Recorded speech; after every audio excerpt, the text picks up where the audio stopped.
우리 다 같이 한 마음으로 출애굽기 13장 20절 말씀 같이 합독해 보도록 하겠습니다. 그들이 숫곳을 떠나서 광야 끝 에담의 장막을 치니. 아멘. 사랑하는 여러분, 하나님께서 우리를 인도하시는데 우리가 생각하는 방향으로 인도하시는 경우도 있지만 우리가 정말 다른 방향으로, 우리가 생각하지 못하는 방향으로, 때로는 우리가 이해되지 않는 방향으로 하나님은 인도하실 때가 있습니다. 그럴 때 믿음의 사람은 그 하나님의 인도하심에 신뢰해야 되는 것입니다.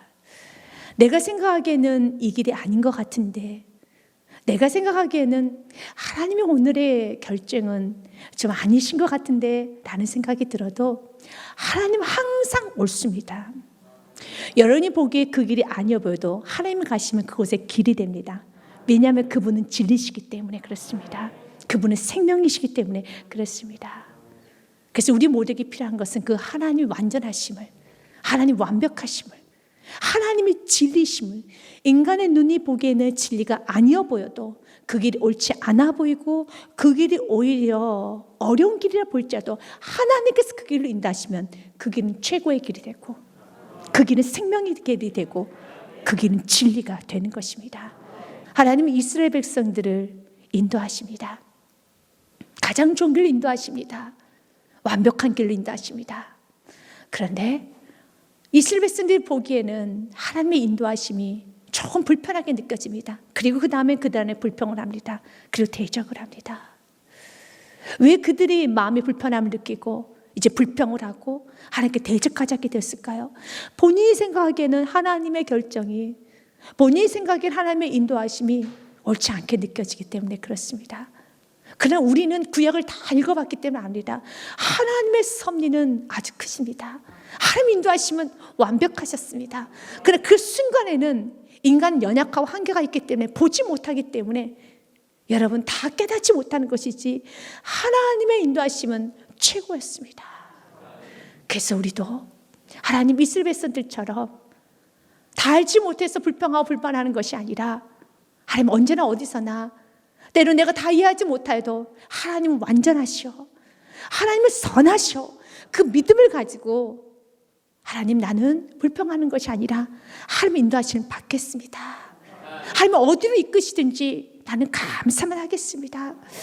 하나님께서는 이스라엘 백성들을 숫곳으로 이끄십니다. 그리고 그 다음에는 광야 끝은 에담에다 장막을 치게 합니다. 그 에담의 장막 치는 그 앞에는 홍해 바다가 있습니다. 하나님은 바닷길로 인도하시는 겁니다. 이스라엘 백성이 출애굽하였을 때는 가야 되는 땅은 가나안 땅입니다. 가나안 땅에 가려면 동쪽으로 가면 되는 겁니다. 동쪽으로 직선거리를 가면 2주 만에 도착을 합니다. 근데 하나님께서는 숫곳 남쪽으로 가게 하십니다. 왜 하나님께서는 이스라엘 백성들을 동쪽이 아닌 남쪽으로 인도하셨을까요? 왜 바닷길로 인도하셨을까요? 하나님께서 우리를 이끄시는 방향은, 또 우리가 인생을 살아가면서 하나님께서 인도하시는 이런 방향은 항상 우리의 믿음이 커져가는 데 집중합니다.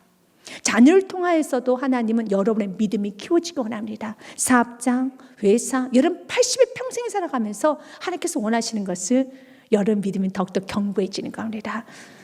하나님께서는 이스라엘 백성들이 가나안 땅에 들어가는 것이 목적이 아니었습니다. 만약 가나안 땅에 들어가는 것이 목적이었다면 2주 만에 갈 수 있는 그 길을 가나안 땅에 집어넣으면 되는 겁니다. 하나님께서 가나안 땅에 들어가는 것이 목적이라면 굳이 2주까지 여러분 시간이 걸릴 이유도 없이 하나님께서 붕 여러분 뛰어서 그냥 자리를 이동시키면 될 겁니다. 근데 하나님의 목적은 가나안 땅이 아니었습니다.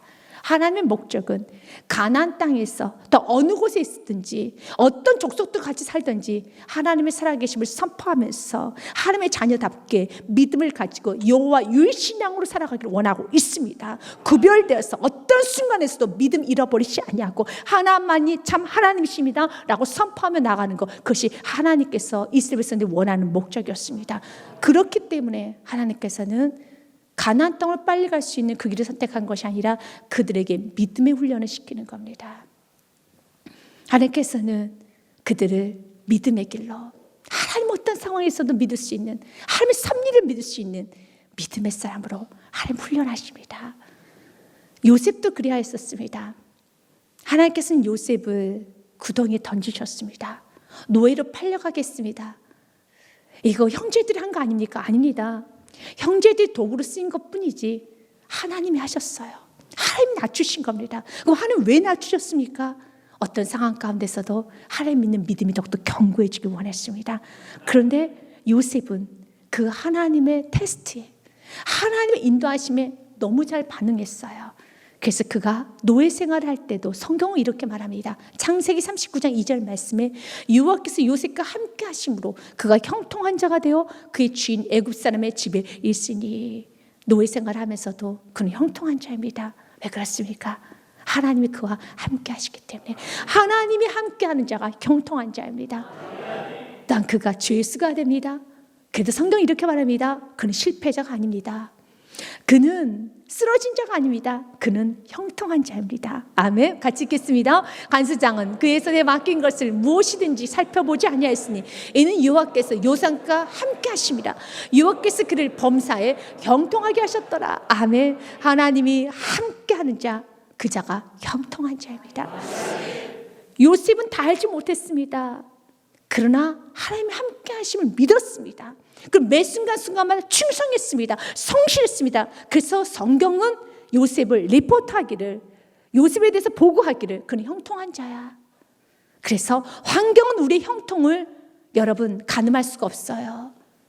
내가 주님과 함께하면 노예라고 할지라도 그는 형통한 자이고, 내가 주님과 함께하고 있으면 내가 가장 어두운 길을 가고 있다 할지라도 여러분 그는 형통한 자입니다. 그리고 끝자락에 요셉의 인생은 최고의 인생, 성공한 인생으로 되죠. 여러분 성공이 뭐라고 생각합니까? 아, 요셉 국무총리 되었으니까 성공한 거 아닙니까? 아닙니다. 요셉이 국무총리가 되어도 성공한 게 아니에요. 요셉 마지막 고백을 보면 요셉의 인생은 승리했구나를 알 수 있습니다. 우리 주님께서는 우리에게 수많은 과정을 통해서 요셉과 같은 고백을 하기 원합니다. 형제들과 만남을 갖게 됩니다. 그때 요셉이 형들에게 이렇게 말을 합니다. 창세기 45장 5절 말씀에 당신들이 나를 이곳에 팔았다고 해서 근심하지 마소서, 한탄하지 마옵소서. 하나님의 생명을 권하시는 나를 당신들보다 먼저 보내셨나이다. 요셉은 하나님이 하심, 하나님의 섭리를 이해하는, 하나님의 섭리를 선포하는 인생이 되었습니다. 이것이 성공한 인생이에요. 하나님이 하셨습니다. 이제 하나님의 섭리를 믿는 겁니다. 이 모든 것을 하나님이 하셨습니다. 하나님의 섭리입니다. 수꽃으로 보내신 분은 하나님이시고 하나님의 섭리가 있어요. 하나님의 크심이 있습니다. 그 섭리를 깨닫고 먼저 찬양하는 사람이 믿음의 사람이고, 하나님의 크심을 기대하는 사람이 최고로 믿음에 있는 사람이라는 겁니다. 그가 또 한 번 고백합니다. 45장 7절 8절 말씀에도 하나님은 큰 구원으로 당신들의 생명을 보존하고 당신들의 후손을 세상에 두시려고 나를 당신들보다 먼저 보내셨나니. 나를 보내신 분이 누구라고요? 형님들이 아니었습니다. 나를 보내신 분은 하나님이셨습니다. 8절 말씀 같이 읽겠습니다. 그런즉 나를 이리로 보낸 이는 당신들이 아니요 하나님이시라. 하나님이 나를 바로에게 아버지로 삼으시고 그 온 집의 주로 삼으시며 애굽 온 땅의 통치자로 삼으셨나이다. 아멘. 하나님이 나를 이곳에 보내셨습니다. 여러분, 하나님 보내신 그 장소가, 여러분, 하나님 우리를 사랑하시는데 하나님이 우리를 보내셨다면 그 장소는 축복의 장소예요. 하나님 보내셨다면, 여러분 질문하겠습니다. 하나님이 여러분 사랑하는 걸 믿습니까? 여러분 마태복음 7장 11절의 말씀을 믿습니까? 우리 같이 먼저 읽고 우리 그 다음 절 말씀을 가기 원합니다. 같이 읽겠습니다. 너희가 악한 자라도 좋은 것으로 자식에게 줄 알거든 하물며 하늘에 계신 너희 아버지께서 구하는 자에게 좋은 것을 주시지 않겠느냐. 아멘. 믿으십니까? 하나님은 나에게 좋은 걸 주신 하나님 걸 믿으십니까? 그러면 좋은 걸 주신 하나님께서 스콧으로 보냈다면, 나를 이곳으로 보냈다면, 여러분 그 장소는 최고의 장소예요. 이제 요셉이 말합니다. 하나님이 나를 보내셨다고, 하나님 내 삶을 이끄셨다고, 하나님 나를 수꽃으로 보냈다면, 지금 내가 눈에 보이기에는, 지금 하나님 나를 에담에 장막을 치게 하셨는데 내 눈에 보이기에는 넘실거리는 홍해 바다 보인다 할지라도 하나님 보내신 장소에는 놀라운 역사가 일어납니다. 큰 기적이 일어납니다. 그러나 우리의 눈으로는 다 알 수가 없지요. 세상에 그 홍해가 갈라질 거는 우리가 어떻게 할 수 있겠습니까? 모르지요. 그렇기 때문에 꿈을 꾸십시오. 기대를 하십시오. 좋으신 하나님, 선하신 하나님을 선포하며 나아가시기 바라겠습니다. 그들이 홍해가 바다 갈라지고 난 다음에 출애굽기 15장 말씀에 보면 그들이 찬양을 해요. 그때 그들이 이렇게 말합니다. 주와 같으신 이가 누구십니까? 주님처럼 이렇게 위대하신 분이 없어요. 주님처럼 이렇게 대단하신 분이 없습니다. 그런 고백을 합니다. 그 고백은 사랑하는 여러분, 기적이 일어나고 난 후에 고백하는 것이 아니에요. 이제는 오늘 이 말씀 들은 저와 여러분, 기적이 일어나기 전에도, 때로는 내가 다 이해하지 않는 상황에서도 주님과 같으신 분은 그 누구도 없습니다. 주님은 정말 대단하십니다. 먼저 감격하며 찬양할 수 있는 사람, 믿음의 사람이에요. 제기 15장 11절에서 같이 고백합니다. 여호와여, 신중에 주와 같은 자가 누구니까? 주와 같이 거룩함으로 영광스러우며 찬송할 만한 위엄이 있으며 기이한 일을 행하는 자가 누구니까? 아멘. 주와 같이 행하시는 분이 누굽니까? 주와 같이 그렇게 기이한 일을 행하시는 분이 이 세상에 누가 계실 수 있겠습니까? 주밖에 없습니다. 주밖에 없습니다. 이스라엘 백성들은 홍해가 갈라지고 난 다음에 찬양했지만 이젠 저와 여러분은 홍해가 갈라지기 전에도 찬양합시다. 이스라엘 백성들은 에담에 머물고 있을 때 그들 넘실거리는 그 바다를 보면서 마음이 불안해지기 시작했어요. 그리고 불평이 스물스물 올라오기 시작합니다. 하나님 도대체 왜 이러시는 거야? 하나님 왜 이러시는 거야? 스물스물 올라옵니다. 그런데 그 모습을 누구도 보느냐 하면 바로도 보고 있습니다. 200만이 되는 이스라엘 백성들이 바닷길로 내려가는 거예요. 아니 동쪽으로 가서 가나안 땅으로 들어가야 되는데 바닷길로 가는 겁니다. 저렇게 우매할 수가 있을까? 저렇게 어리석을 수 있을까? 야, 저러니까 노예인가 보다. 야, 정말 어리석구나. 그들이 갇혔다라고 생각을 해요. 바로가 그렇게 생각합니다. 출애굽기 14장 말씀에 보면은 이렇게 되어 있습니다. 바로가 이스라엘 자손에 대하여 말하기를 그들이 지금 숫곳과 에담에 장막하는 그 모습을 보고 말하기를 그들이 그 땅에서 멀리 떠나 광야에 갇힌 바 되었다리라 하면서 그 마음에 탐욕이 생깁니다. 지금 홍해 바다 앞에 그들이 멈췄네. 그럼 내가 뒤에 애국 군대로 그 뒤를 막아버리면 그들 다 잡아올 수 있겠구나. 탐욕스러운 마음이 생기죠. 이것이 바로 바로의 어리석음이에요. 바로는 그렇게 하나님께 맞아도 또 잊어버립니다. 10가지 장을 통해서 하나님이 누구신지를 그는 보았죠. 하나님이 이스라엘 백성 지키시면 보았어요.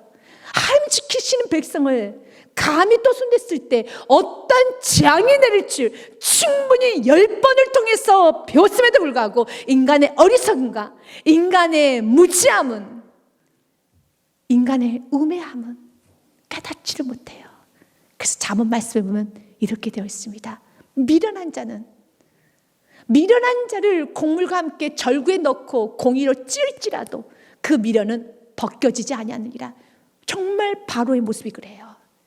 바로의 미련함은 곡물과 함께 절구에 넣고 그렇게 찧었어요. 10가지 재앙을 받았어요. 그런데도 미련이 벗겨지지가 않습니다.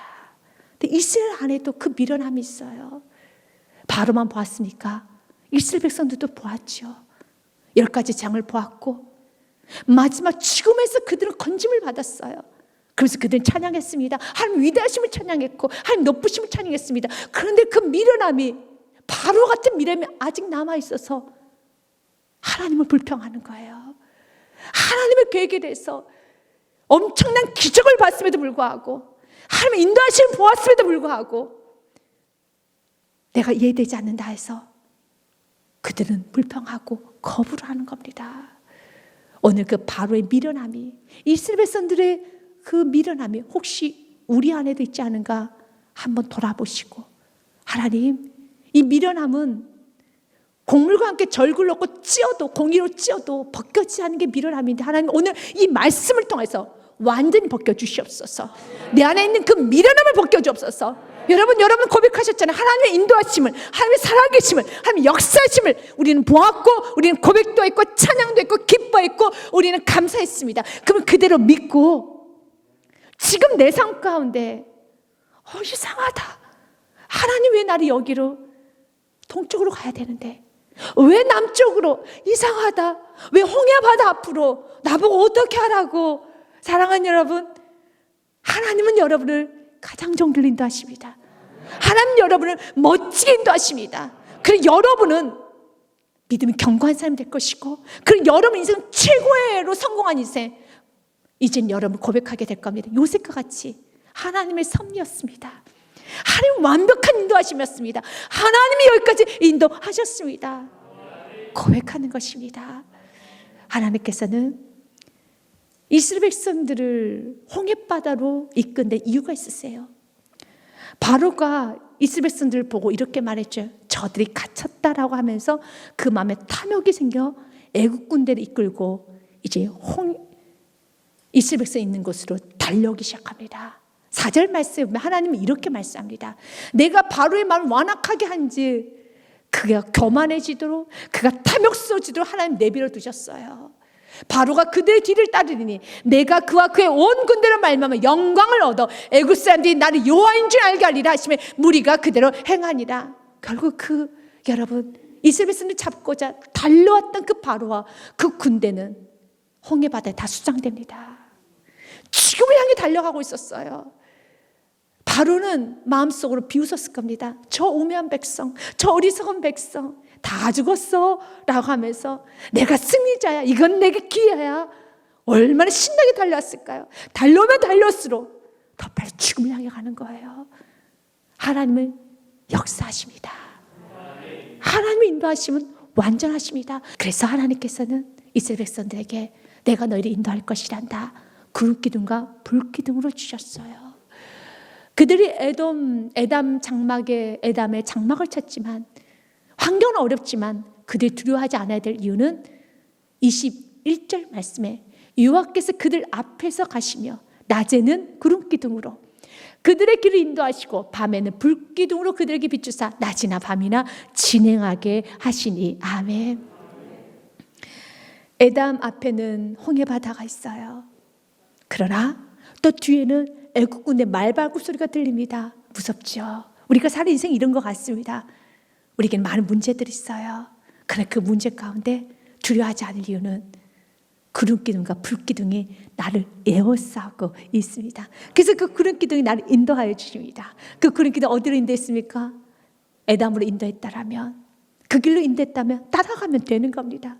내 생각은 맞지 않아도 여러분 하나님 인도하셨기 때문에, 여호와께서 그들 앞에서 가셨기 때문에, 구름길을 인도하셨기 때문에 우리는 따라가면 되는 겁니다. 그런데 때로는 그 구름기둥이 없어질 때도 있어요.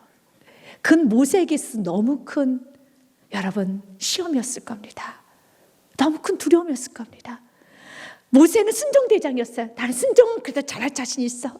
그래서 이스라엘 백성 아우성 쳐도 이스라엘 백성들이 왜 우리를 홍해바다로 이끄십니까? 라고 아우성 쳐도 기둥으로 들었습니다.